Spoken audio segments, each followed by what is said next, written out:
In today's video, I'm going to teach you how to set up Firebase in your Unity project for Android and iOS. First, open the Firebase console and create a new project. Click Add Project, give it a clear, memorable name, and decide whether to enable Google Analytics. Turning Analytics on is recommended because it unlocks richer insights and supports several Firebase features out of the box. Click Create Project, and when it finishes provisioning, you'll land on the project overview page. Next, register your Unity app with Firebase. On the overview page, click the Unity icon. You'll be asked for platform-specific IDs. For iOS, use the bundle identifier from Unity by going to Build Settings, switching to iOS, then Other Settings, and copying the bundle identifier. For Android, open Player Settings, go to Other Settings, and copy the package name. Paste those into the Firebase form and click Register App. Accurate identifiers are crucial.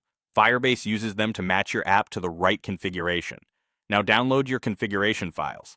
Firebase will provide Google Services at JSON for Android and Google Service info.plist for iOS.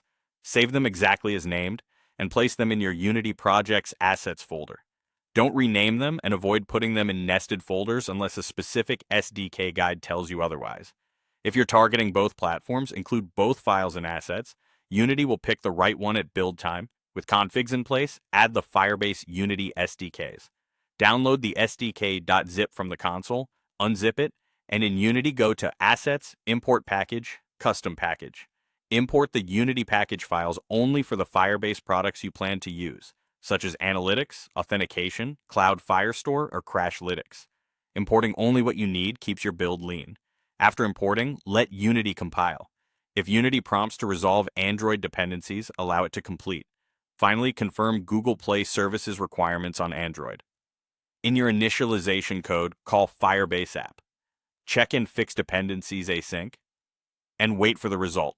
If the status is available, proceed to initialize the Firebase features you imported. If it's not available, log the issue and prompt the user to update Google Play Services from the Play Store. Running this check on startup helps prevent runtime crashes and ensures consistent behavior across devices. The Firebase documentation includes a small CFOS example you can adapt. Placing it in an awake or start method on an early loading object works well. That's it. You've created a Firebase project, registered your app, added configuration files, imported the Unity SDKs, and verified Android dependencies. Build and run on a device to confirm everything initializes cleanly, and you're ready to integrate Firebase features.